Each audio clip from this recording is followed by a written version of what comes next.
నాతో చెప్పింది ఏంటంటే, సార్ యూఎస్లో కొంచెం టాప్ యూనివర్సిటీస్ ఎక్కువగా ఉంటాయి కదా, ఆల్మోస్ట్ మీకు టాప్ 100లో తీసుకున్నప్పటికీ కూడా యూఎస్లో చాలా ఎక్కువ యూనివర్సిటీస్ ఉంటాయి జనరల్గా. ఎక్కువ యూనివర్సిటీస్ ఉంటాయి కాబట్టి వాటి యొక్క యాక్సెప్టెన్స్ రేట్ ఏ విధంగా ఉంటుంది, అసలు ఎంతమంది అప్లై చేస్తే ఎంతమంది వస్తారు, ఎంతమంది సెలెక్ట్ అయ్యే అవకాశం ఉంది ఏంటి అన్నదాన్ని జనరల్గా యాక్సెప్టెన్స్ రేట్ అంటారు దాన్ని. అదొక పాయింట్ ఒకటి. అట్లాగే జనరల్గా మీకు ఐఐటీస్లో సీట్ రావడం కష్టమా, లేకపోతే యూఎస్లో ఉన్నటువంటి టాప్ కాలేజ్లో సీట్ రావడం కష్టమా? చాలామంది ఏం చెప్తారంటే ఐఐటీస్లో యాక్సెప్టెన్స్ రేట్ వచ్చేటప్పుడు 0.2%, 1% కంటే తక్కువ అంటే చెప్తారు. అలాగే యూఎస్లో వచ్చేటప్పుడు జనరల్గా 10%, 15%, 20% అట్లా గూగుల్లో కనపడుతున్నాయి కదా సార్, అందువల్ల బయట కాలేజీలో రావడం ఈజీ కదా అన్న ఒక పర్స్పెక్టివ్నెస్ ఎక్కువగా స్టూడెంట్స్ కానీ లేకపోతే పేరెంట్స్ కానీ అడుగుతూ ఉంటారు. యాక్చువల్గా ఫస్ట్ ఐఐటీలో ఉన్న సెలక్షన్ పర్సంటేజ్ ఆఫ్ యాక్సెప్టెన్స్ ఏదైతే ఉందో అది కానీ యూఎస్లో ఉన్నటువంటి కాలేజెస్లో ఉన్నదని కంపారిజన్ చెప్తాను చూడండి. జనరల్గా అంటే ఇప్పుడు 15 లక్షల మంది రాశారు, మీరు ఏదో ఐఐటీస్కి వెళ్ళాలంటే ఒక 1000 ర్యాంక్ రావాలనుకుందాం ఉదాహరణకి, కొంచెం మంచి కాలేజీలో వెళ్ళాలి ఓపెన్ కేటగిరీ అనుకున్నట్లయితే యాక్సెప్టెన్స్ రేట్ చూసుకున్నట్లయితే ఆల్మోస్ట్ లెస్ దాన్ 1% ఉంటాయి ఇవన్నీ కూడా. అంటే చాలామంది ఫీలింగ్ ఏంటంటే 1% కంటే తక్కువ ఉంటేనే తక్కువ ఉంది, 100కి ప్రతి 100 మందికి ఒకటికే వస్తుంది కాబట్టి ఇది ఓకే. అదే ఫర్ ఎగ్జాంపుల్ ఈవెన్ ఎంఐటీ లాంటి కాలేజెస్లో యాక్సెప్టెన్స్ రేట్ చూస్తే మీకు ఆల్మోస్ట్ 4% ఉంటుంది.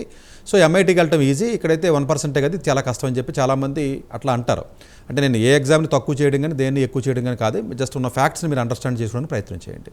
జనరల్గా అంటే ఇక్కడ ప్రతి కూడా అప్లికేషన్ పెడతాడు ఐఐటీకి పెట్టినప్పుడు, చదివాడు ఉంటాడు, చదవడు ఉంటాడు, ఫెయిల్ అయిన ఉంటాడు, దానికి ఏం పెద్దగా ఎఫర్ట్ ఏం పెట్టక్కర్లేదు, దానికి ఏమీ వేరే ఉండదు. ఒక అప్లికేషన్ పెడితే జస్ట్ మామూలుగా ఒక 5 నిమిషాల్లో అప్లికేషన్ పెట్టేసి 10 నిమిషాలు రాసేస్తారు.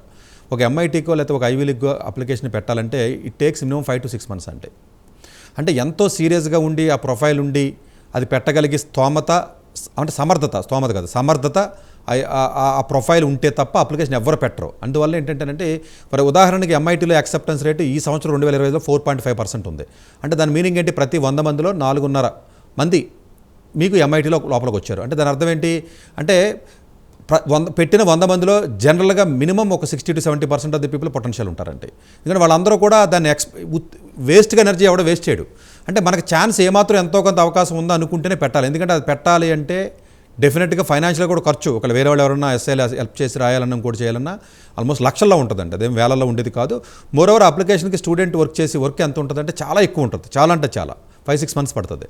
అందువల్ల ఏంటంటే సీరియస్గా ఉన్న స్టూడెంట్స్లో 4% అంటే అసలు ఇక్కడ ఎవడ పడితే అప్లై చేస్తూ ఉంటాడు. అడ్వాన్స్ వచ్చేది 2.5 lakhs ఉంటారు, ఇక్కడ 4 to 15 lakhs ఉంటుంది.